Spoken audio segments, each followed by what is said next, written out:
جایی بود. اینجا محل گذر است و هر کسی مدتی در آن اتراق می کند و سپس بار بسته می رود.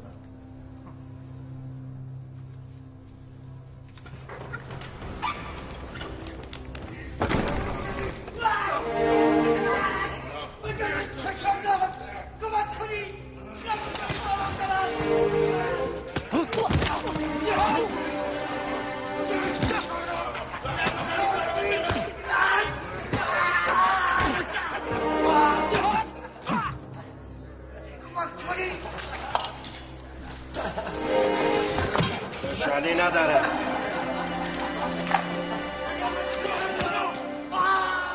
چرا اقدامی نمی کنید؟ نیازی نیست، الان تمام میشه. تمام میشه؟ معلوم است که تمام میشه. یا با مرگم بیچاره ضعیف یا با مجروح شدن. اگر من چه گفتم؟ توصیه میکنم که خیلی هرس نخورید. هر کس بالاخره یک طور باید بمیرد، ها؟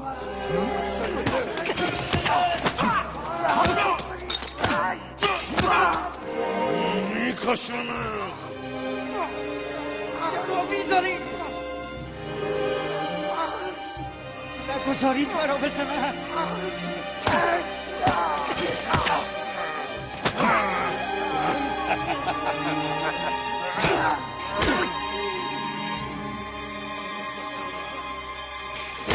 این نزا را تمام کنید. بیش از این او را مجروح نکنید. حالی نداشته باش پسر جان، مگر نه تو را به جای او کتک خواهد زد. بچه جان در کار بزرگترها دخالت نکن. بس کنید. او طاقت ضربات شما را ندارد. هیچ کس طاقت ضربات مرا ندارد. بس کن پسر جان، فکر خودت باش. اینها انسانند. چگونه میتوان بی‌تفاوت بود؟ بس کنید. برای آخرین بار میگویم این نزا را تمام کنید. تو چه گفتی؟ گفتم این نزا را تمام کنید. پا را نعل میکردن، پشم آمد پایش را بالا گرفت.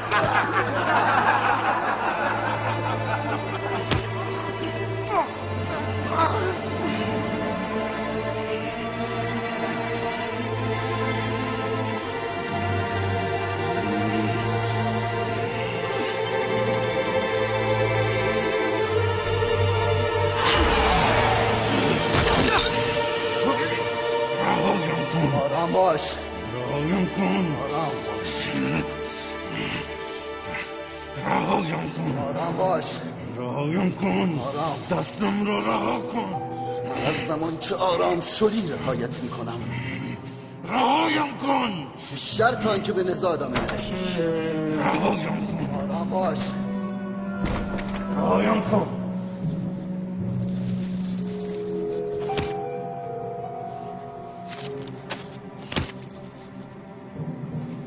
من قصد نزا با تو را ندارم. ولی من دارم. بس کن. اگر جرأت داری شروع کن. اگر آرام شدی تمامش کن.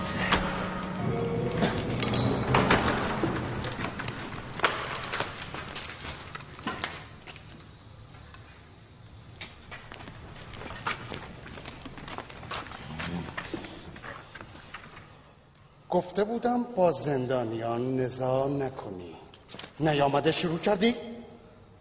قصد من ممانعت از نزاع بود. نزاع نکن. جناب کیدمه اگر این جوان نبود نینفه کپتا مرا میکشت. پس شما اینجا چه میکنید؟ زندانیان یکدیگر را تکه پاره میکنند و شما فقط نگاه میکنید. از این پس هر کس موجب نزاع و بی‌نظمی در زندان شود خود را برای 100 ضرب شلاق آماده کند.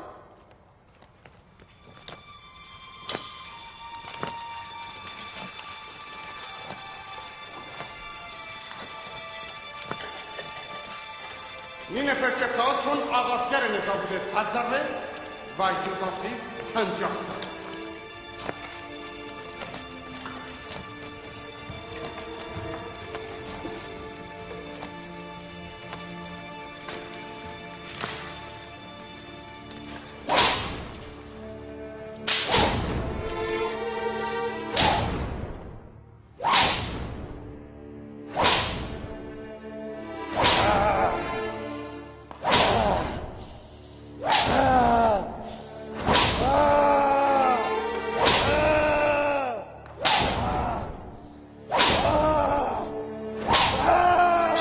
ضربات را تحمل میکنند. شما این قابل نیست. اگر ندیدینی فکتا چگونه محکم گرفته بود. ولی این منصفانه نیست. نباید این اجازه کنی.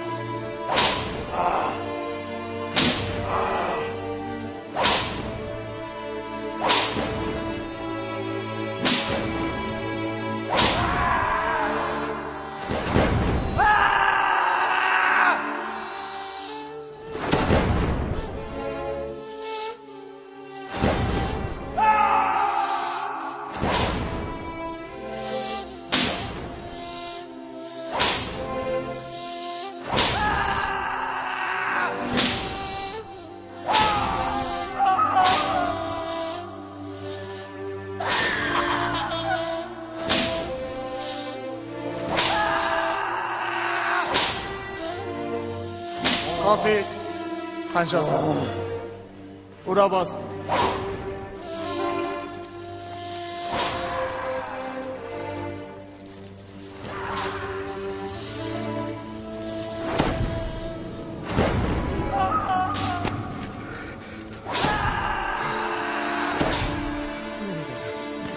نمیدانم چگونه باید سپاسگزاری کنم. تو جان خود را به خاطر من به خطر انداختی. اگر نبودی مرا میکشت. ما انسانیم، باید یک دیگر را یاری کنیم. وظیفه من حمایت از شما بود. حافظ او را به سلول انفرادی ببرید.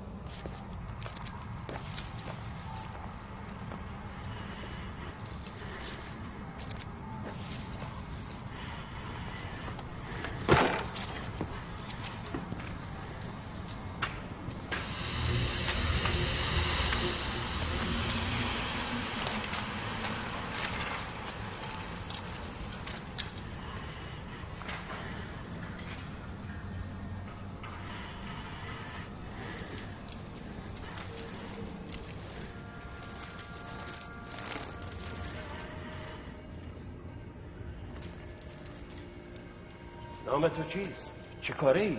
اینجا چه میکنی؟ چرا به زندان افتادی؟ مردم مصر بوزرسیب صدایم میکنند. تا امروز صبح پیشکار جناب پوتیفار بودم. علت زندانی شدنم تمرد و اطاعت نکردن از فرمان ارباب بود. و اما سوال بعد چه بود؟ تو با این جوانی پیشکار و همه کارهای عزیز مصر یعنی پوتیفار بوده ای؟ نینفر کپتا همیشه برای حفظ برتری خود در زندان دیگران را به باد کتک میگیرد، زورگویی میکند. بارها کدامین او را مجازات کرده، اما او باز هم زورگویی میکند. امروز برای اولین بار از تو جوابی دندان شکن گرفت. من او را میشناسم. از نگاهبانان قصر پوتیفار بود. امیدوار بودم که زندان او را متنبه کرده باشد، اما او چون یک قهرمان پیروز سوی زندان میرفت. اگر اظهار پشیمانی نکرد چه؟ عجله نکنید بانو، برای قضاوت هنوز زود است. چند روز که بگذرد قدر آزادی و ناز و نعمت قصر را خواهد دانست. روزی که میرفت به یک رها شده از بند میمانست، نه یک اسیر شده در بند. امیدوارم این ترفند جواب دهد، وگرنه من میدانم و تو.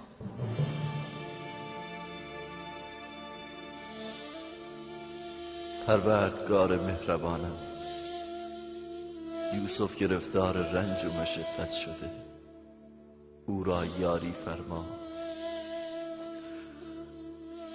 من آزادی خیش را از دست دادم که تو را از دست ندهم. الهی سختی زندان و شکنجه را بر من آسان گردان و توان صبر و بردباری به من عنایت فرما. خداوندا، پوتیفار و زلیخا برای من زحمت بسیار کشیدند. من از آنان گذشتم، تو نیز بگذر و زلیخا را از زندانهای گوناگونی که برای خود ساخته نجات داده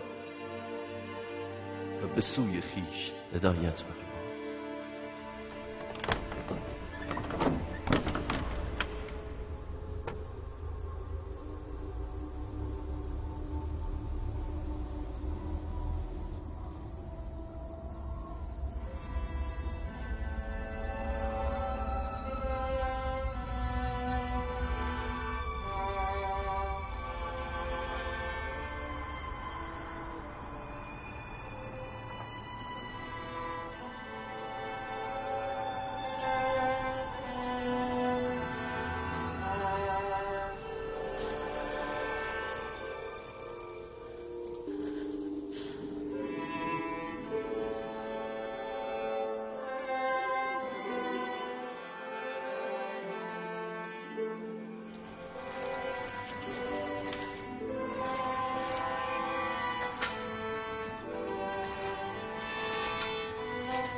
تو پیشتر نگهبان قصر پوتیفار بوده ای؟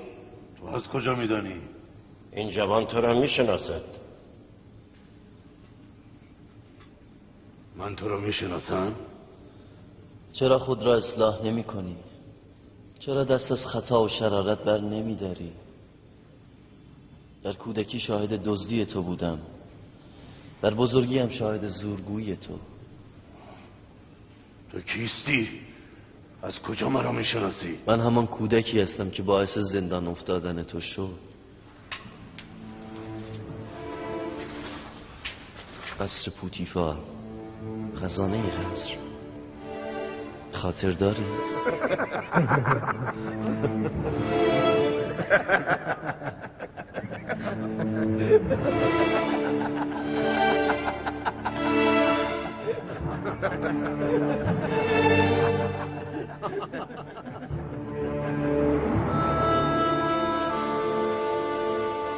هیچ وقت تو را فراموش نمی کنم. سوگند خوردم از تو انتقام بگیرم و خواهم گرفت. مراقب خودت باش. مرا از تو بیمی نیست. بیم آن دارم که با ادامه راه خطا خود را هلاک کنی.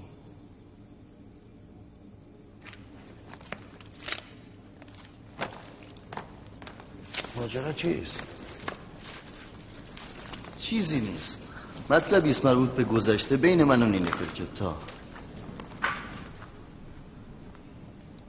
آنها که هستند؟ جرمشان چیست؟ چرا زندانشان جداست؟ نمیدانم. دیروز آوردم. جرمشان باید سنگین باشد. از چهرهشان که شرارت بر نمی آید. مدام با یکدیگر نزاع دارند. نمیدانم چرا.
همسر و فرزندانمان چه خواهند شد؟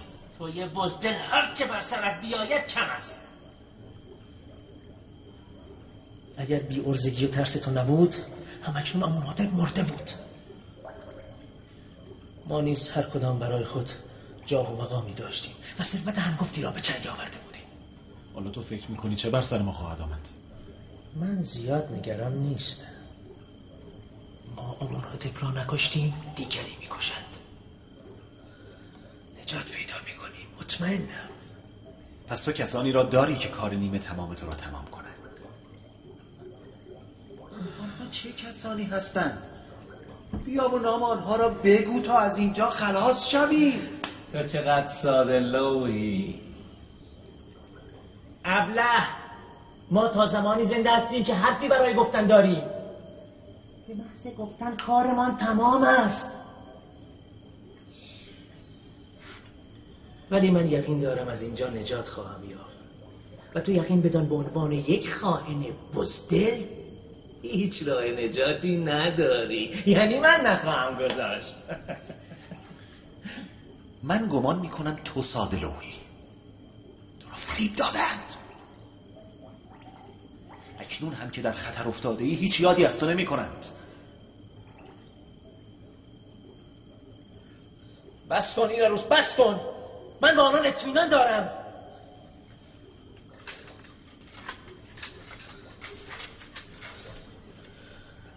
من به آنان اطمینان دارم. آری اطمینان دارم. نگران نباش، یاریمان میکنند. من اطمینان دارم یاریمان میکنند.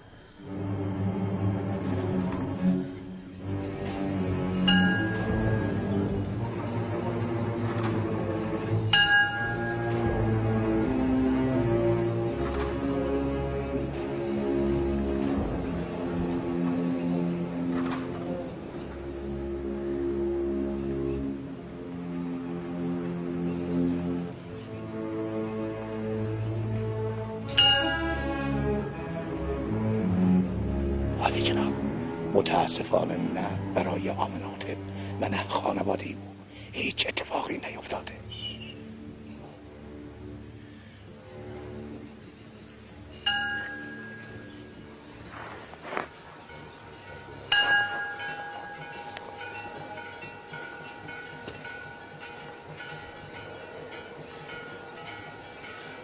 عالی جناب، از آب پیستم هیچ خبری نیست. اطمینان داری ابوپیس گم شده؟ بله عالی جناب، گویا قطره‌ای بوده و زیر زمین فرو رفته است. باید همه جا را بگردیم. اول زندانهای داخل قصر. اگر او دستگیر شده باشد به هیچ عنوان نباید سخن بگوید. هر کجا او را یافتید ترتیب بدهید، برای همیشه سکوت کنند. در غیر این صورت می‌دانید اگر آمنهوتپ بفهمد که ما قصد جان او را داشته ایم چه فضاحتی به بار خواهد آورد. اگر بر علیه ما اقدامی نشده یعنی هنوز کسی از ماجرا خبر ندارد، و یا اگر ابوپیس دستگیر شده هنوز سخنی نگفته. نگران نباشید عالی جناب، زیر زمین یا بالای آسمان هم که رفته باشد او را پیدا خواهم کرد.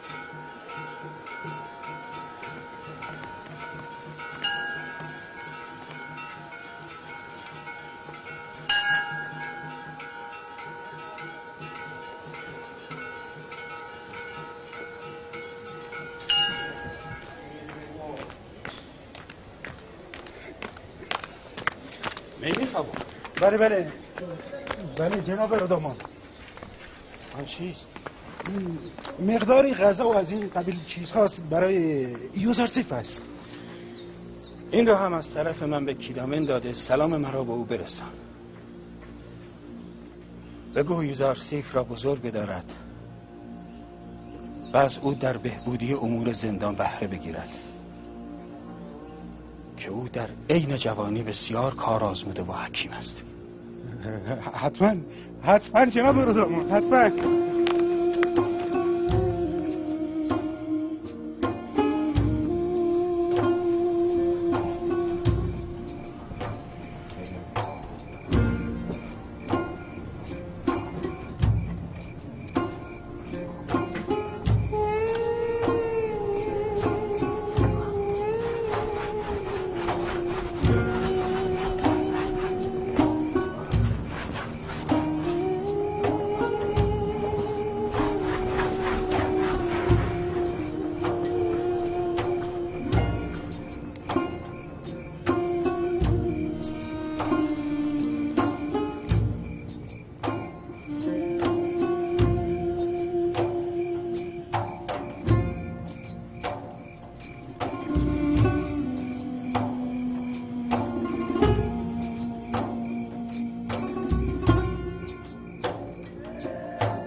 داخل شو.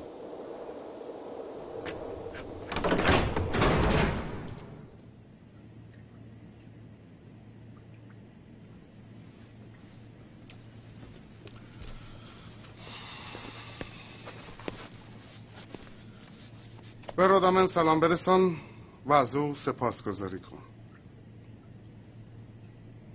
داخل آن کیسه چیست؟ مقداری غذا برای یوزارسیف است. اینجا زندان است، نه قصر پوتیفار یا استراحتگاه.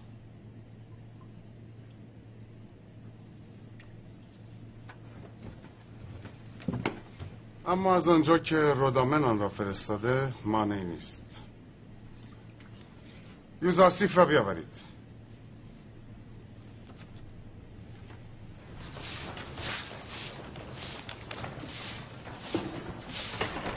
یوزارسیف، جناب کیدامن شما را احضار کردند.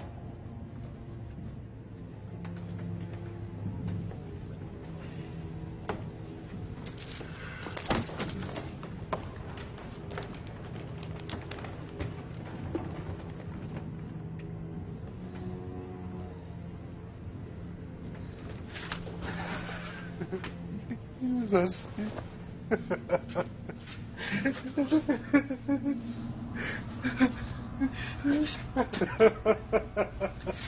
می توانیم با هم سخن بگوییم؟ خیلی کوتاه. آرام باش ممیساوو، آرام باش. ببینم تو برای خلاصی من از زندان گریه میکنی؟ من برای زندانی شدنت گریه میکنم. اشتباه میکنی. برای من قصر پوتیفار زندان بود، نه اینجا. اینجا برایم عین خلاصی و آزادی است.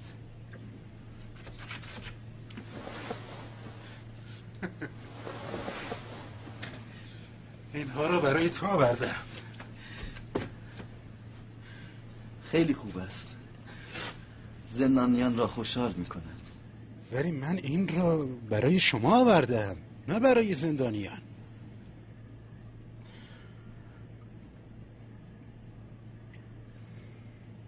نه، خب نمی شود که به آنها ندهی، اما لااقل کمی هم خودت بخور. همه را به آنها نده. بسیار خوب.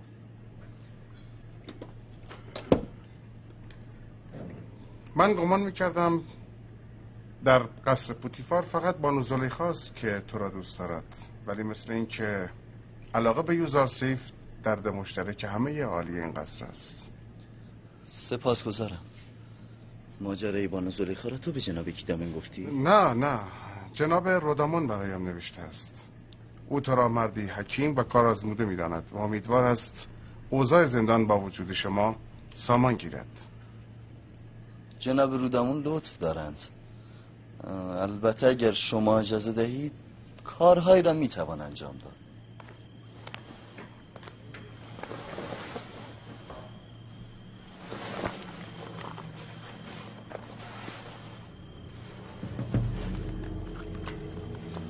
این غذا را بین زندانیان تقسیم.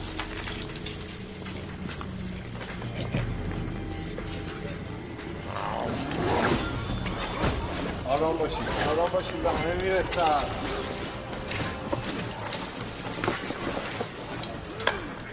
آرام بگیرید برو، به دیگران هم بدهید.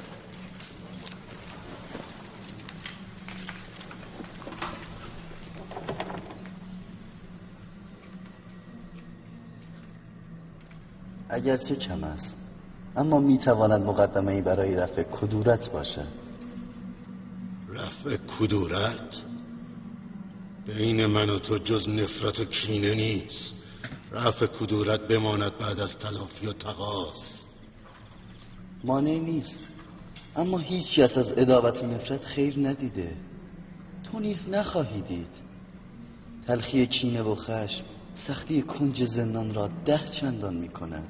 تو موجب شدی من سالها به کنج زندان بیفتم و من این را تلافی خواهم کرد. تو اگر دزدی نمی کردی به زندان نمی افتادی. بهتر از خود را اصلاح کنی.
اینجا چگونه زندگی میکنید؟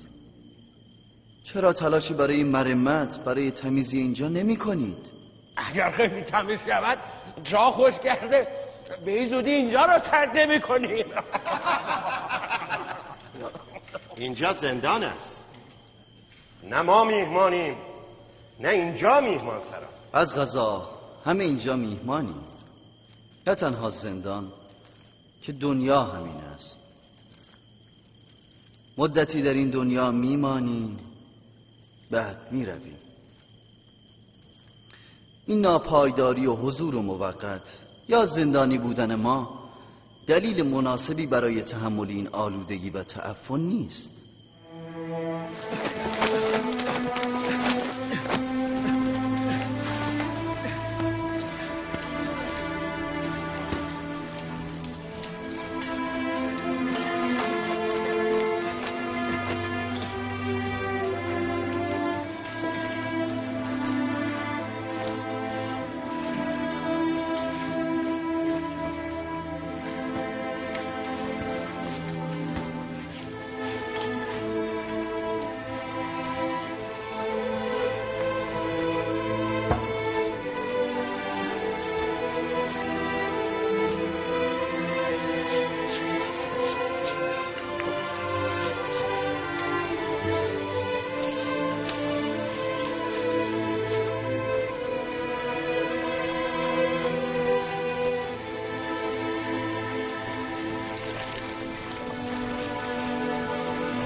رودامان، ببخشید جناب رودامان، عمر را دید.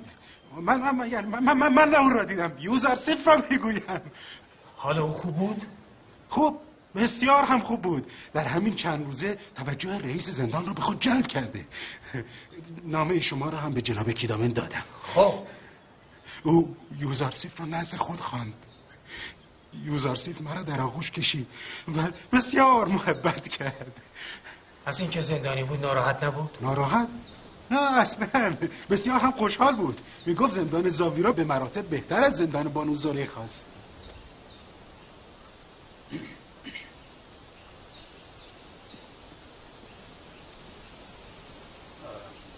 گویا بانو کاری ماما با من کاری دارم. خیر، سوالی در مورد یوزارسیف داشتم که پاسخش را گرفتم.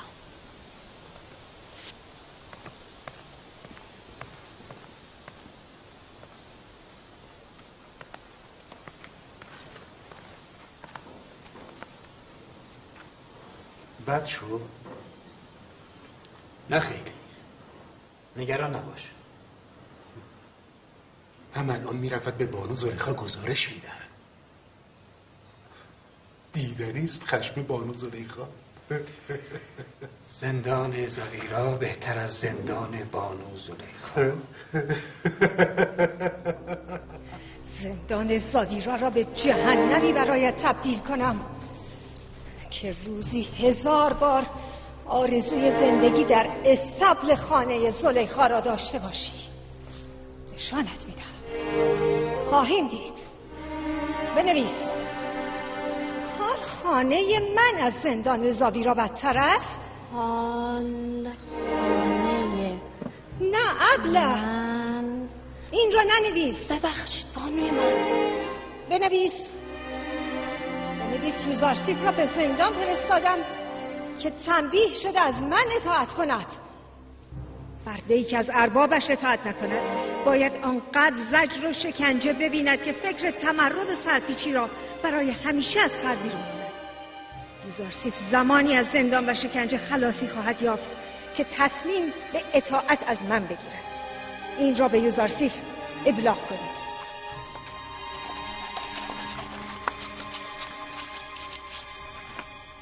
شما بروید و به بانو زلیخا بگویید اوامرشان اطاعت خواهد شد.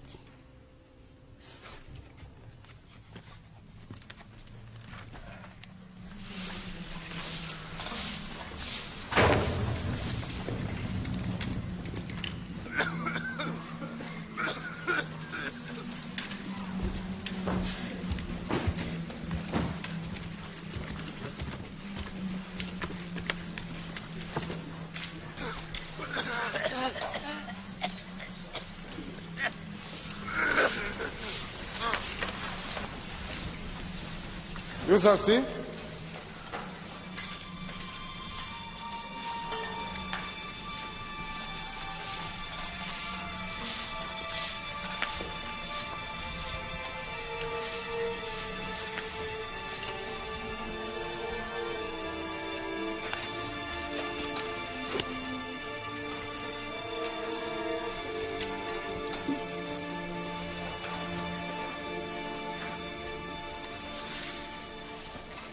انتخاب با توست. می توانی از اینجا خلاص شوی. کافی است برای بانو زلیخا بنویسم یوزارسیف حاضر به اطاعت است. من این اسارت را دوست‌تر می‌دارم از آن آزادی و راحت، و اینکه زندان شکنجهگاه جهت اطاعت از زلیخا باشد یا جایگاه امن جهت نجات از دام او، بستگی به تصمیم شما دارد.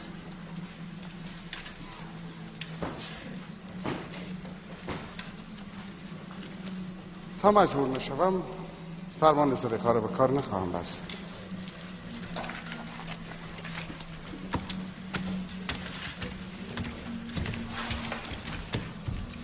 جناب کیدامن، می توانم تقاضایی داشته باشم؟ بگو. فضای زندان را با کمک زندانیان می توانیم مرمت و مرتب کنیم، اما تعویض لباس ها و مرمت آنها از عهده ما خارج است. یاری ما می کنی؟ سعی می کنم. آپوپیس، خانسالار جناب فرمان روا را به تازگی این اطراف ندیده ای؟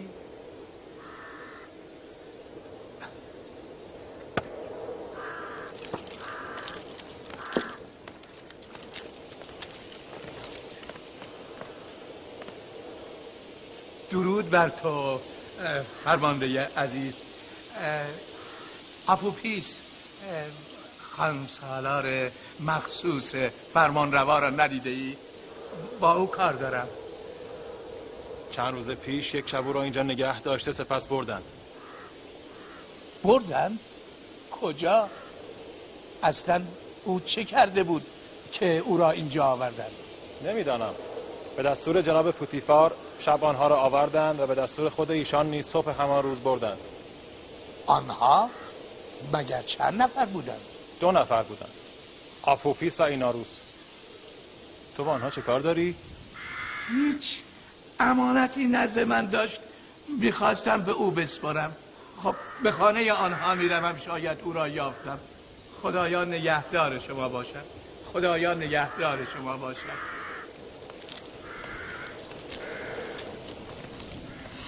این خدایان برای آنها میگوید نزدیک 2 ماه هست از آنان خبری نیست.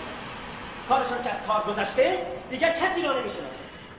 نمیگوید ما با یک ابله قراری داشتیم، او زندگی خود و همسر فرزندانش را به خاطر ما به خطر انداخته بود. حالا چه بلایی سرش آمده؟ اکنون در کجاست؟ برایشان مهم نیست. چرا محرکین خود را معرفی نمی کنی؟ آن رزمهای کثیف که به عهد خود پایبند نیستند تو چرا پایبندی؟ حال که تو در رنجی چرا آنان آسوده باشند؟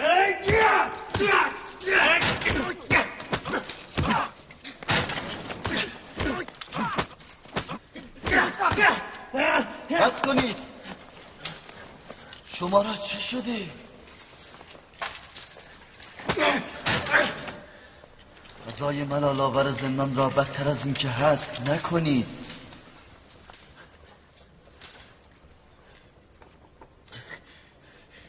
ما دو ابلهیم که میخواستیم جناب فرمانروا آمرحتب را بکشیم، غافل از اینکه او خود از خدایان است و به این سهولت کشته نخواهد شد. اکنون 2 ماه است که در این دخمه ایم و 1 نفر سراغی از ما نمیگیرد، ولی این ابله هنوز به محرکین خود وفادار است و حاضر نیست نامه آنها را فاش کند تا ما از این بند و زندان خلاص شویم. تو شاید ابله باشی اما من نیستم. این هنوز نمیداند تا زمان پوتیفار و آمنحتب ما را زنده نگه می‌دارند که مطلبی برای گفتن داریم و یعنی کسانی که قصد جان فرمانروا آمنحتب را داشته‌اند دلیلی ندارد که دیگر زنده بمانند. تو که میدانی کشته خواهی شد، چرا ماهیت عوامل اصلی این ماجرا را برملا نمی کنی تا آنها هم به سزای عمل خود برسند؟ من هنوز امیدوارم. هنوز امیدوارم. اگر هم امیدی به نجات نداشته باشم افشایشان نمی کنم. نه، افشایشان نمی کنم. اگر نامی از آنان ببرم خانواده و بستگانم همه نابود خواهند شد. حدس میزنم این دسیسه از جانب معبد آمون است و نگرانی آپوپیس بیجانی است. آنها انسانهایی بیرحم و سنگدلی هستند. حدس من درست بود؟ نه اصلا من که گفتم افشایشان نمی کنم. نگفتم؟ امتناع تو عاقلانه است. اگر نه جان خودت لااقل جان همسر و فرزندانت را نجات می‌دهد. با این وصف ما باید به خدایان پناه ببریم. فقط آنها میتوانند یاریمان کنند. خدایان اگر توان یاری داشته باشند ابتدا به یاری کاهنان معبد خود آنخماهو و پادیامون خواهند رفت، نه به یاری شما. پس به نظر تو ما نه یاری آمون را داریم نه یاری کاهنان آمون را؟ من قصد اهانت به خدایان شما را ندارم، اما امید یاری از قطعه سنگ به نظر عاقلانه نمی آید. تو کیستی که خدایان ما را قطعه سنگ میخوانی؟ یوزارسیف هستم. یوزارسیف پیشکار پوتیفار، همان که ماجرای زلیخا. شما برای نجات خود به خدای قوی تری نیاز دارید. از این خدایان کاری بر نمی آید.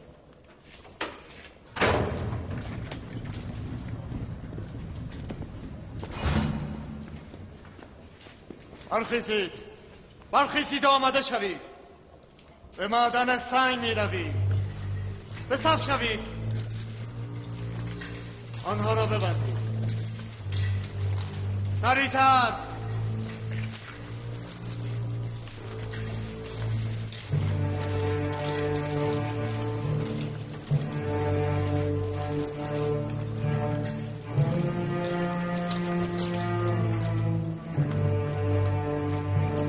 میرفت خیلی نگران بود. میگفت ممکن است اتفاق بدی بیفتد. آیا تا کنون سراغی از او گرفته ای؟ از قصر همه جا رو جستجو کردم، کسی از او خبری ندارد. جایی رو جز خانه بستگان که نداریم. آنها هم بی اطلاع هستند. نگران نباشید، اگر او را یافتیم به شما خبر میدهیم.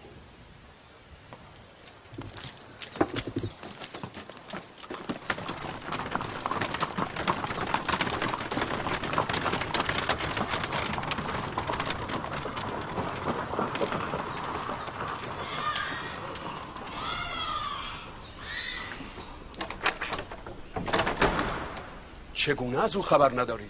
گر اینجا خانه او نیست. من گمان میکردم میتوانم سراغ او را از شما بگیرم. چون این روزهای آخر مدام از شما و جناب آنخ ماهو سخن میگفت. مثلا چه میگفت؟ چه میدانم.